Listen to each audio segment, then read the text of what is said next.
అందరికీ నమస్కారం. నేను మీ Prasanna. Welcome back to our channel Prasanna Junnu vlogs. ఎవరైనా మన ఛానల్ని ఫస్ట్ టైం చూస్తున్నట్లయితే లైక్ చేయండి, షేర్ చేయండి, కామెంట్ చేయండి, అలాగే సబ్స్క్రైబ్ చేసుకోండి. సబ్స్క్రైబ్ చేసుకున్న వెంటనే తెలుసు కదా, పక్కన చిన్న గంట సింబల్ ఉంటుంది, దాన్ని క్లిక్ చేయండి. నేను ఏ వీడియో అప్లోడ్ చేసినా మీకు నోటిఫికేషన్ వస్తుంది, మీరు ఈజీగా చూడొచ్చు. మనం ఈ వీడియోలో మా అత్తయ్య స్టైల్లో కొన్ని వందల మంది ఇష్టపడి తీసుకొని వెళ్ళే కాకరకాయ నిల్వ పచ్చడి చూద్దామండి.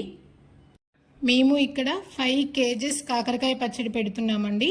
దానికోసం ఇలా మీకు వీడియోలో చూపిస్తున్న విధంగా చిన్న చిన్న ముక్కలుగా రింగ్ టైప్ లాగా కట్ చేసుకొని ఉంచుకోండి.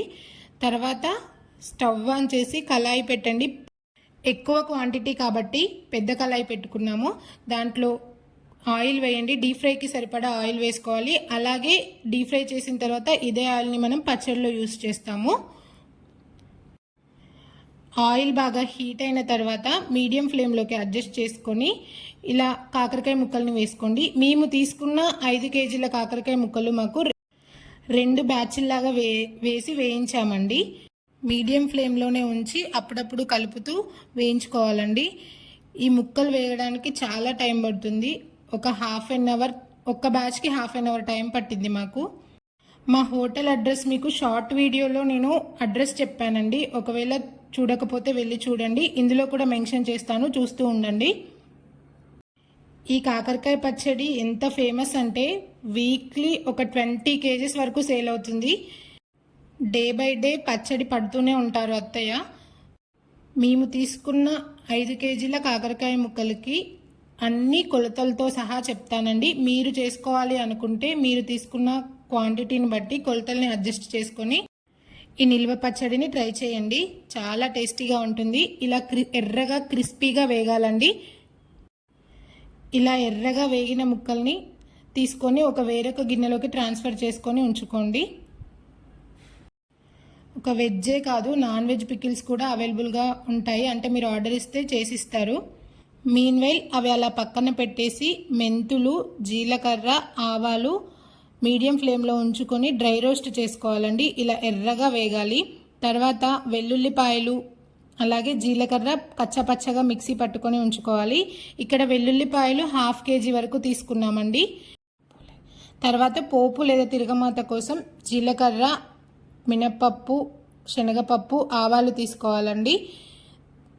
చూడండి కాకరకాయలు ఎంత క్రిస్పీగా వేగాయో. ఇలా ఉండాలి మనకి. ఇలా ఉంటేనే పచ్చడి పులుపు పీల్చుకొని తినడానికి చాలా రుచిగా ఉంటుంది. తర్వాత అదే ఆయిల్లో ఎండుమిర్చి అలాగే మనం ముందు చూపించిన పోపు దినుసులన్నీ అందులో వేసుకొని దోరగా వేయించండి. మనం డ్రై రోస్ట్ చేసుకున్న మెంతులు, జీలకర్ర, ఆవాలు అనేది మిక్సీ పట్టుకొని ఉంచుకోండి. తర్వాత కరివేపాకు కూడా వేసి ఎర్రగా వేగనివ్వండి. 2 స్పూన్స్ పసుపు వేసుకోండి. పసుపు వేసుకున్న తర్వాత స్టవ్ ఆఫ్ చేసి మనం ముందుగానే మిక్సీ పట్టుకొని ఉంచుకున్న వెల్లుల్లిపాయలను వేసుకోండి. స్టవ్ ఆఫ్ చేసిన తర్వాత మాత్రమే వెల్లుల్లిపాయలు వేయండి.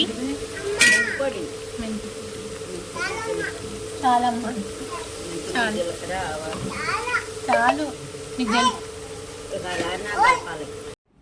ఇదంతా జున్ను పర్యవేక్షణలో జరిగిందండి, అందుకే చాలు చాలు అని చెప్తున్నాడు. వేయించుకున్న పోపు దినుసులన్నీ ఫస్ట్ ఆయిల్లోంచి కాకరకాయ ముక్కల్లో వేసుకోండి. లేదంటే ఆయిల్ బాగా హీట్ అయి ఉంటుంది కదా, ఆ వేడికి మాడిపోతూ ఉంటాయి. ఇక్కడ 5 kgsకి 1/2 kg కారం వేస్తున్నామండి. 1/2 kg కారం అలాగే 1/2 kg ఉప్పు వేస్తున్నాము. మీరు తీసుకునే కాకరకాయ ముక్కల క్వాంటిటీని బట్టి ఉప్పు, కారం అనేది కొలతల్ని అడ్జస్ట్ చేసుకొని వేసుకోండి. అలాగే చింతపండు పులుసు. ఈ చింతపండు పులుసు ముందుగానే చింతపండు గుజ్జు తీసి ఉప్పు వేసి ఉడకబెట్టి పక్కన పెట్టుకున్నారండి. చింతపండు పులుసు 750 grams తీసుకున్నాము. మనం దంచుకున్న సగం వెల్లుల్లిపాయలు మాత్రమే పోపులో వేసుకున్నాం కదా, మిగిలింది ఇలా కాకరకాయ ముక్కల్లో వేసేయండి. తర్వాత ఇవన్నీ ఒకసారి బాగా కలపండి. ఉప్పు, కారం, చింతపండు పులుపు అనేది మొత్తం కాకరకాయ ముక్కలకి పట్టే విధంగా కలపండి. ఇక్కడ వరంగల్, శివానగర్ లేదా హన్మకొండ లోకల్లో ఎవరైనా ఉంటే పల్లవి హాస్పిటల్ పక్కనే ఉంటుందండి హోటల్ అనేది. ఈవినింగ్ టైమ్స్లో ఓపెన్ ఉంటుంది. 3:30 to 10 వరకు ఓపెన్ ఉంటుంది. ఎవరికైనా కావాలి అనుకుంటే వెళ్ళి తెచ్చుకోండి. ఆఫ్లైన్ మాత్రమే, ఆన్లైన్ అయితే లేదు ఇప్పటి వరకు. వెజ్ పచ్చళ్ళే కాదండి, నాన్ వెజ్ కానీ వెజ్లో ఎలాంటి పచ్చళ్ళైనా ఎంతో రుచిగా హైజీనిక్గా చేసిస్తారు. ఆయిల్ కూడా చాలా మంచి ఆయిల్ వాడతారు.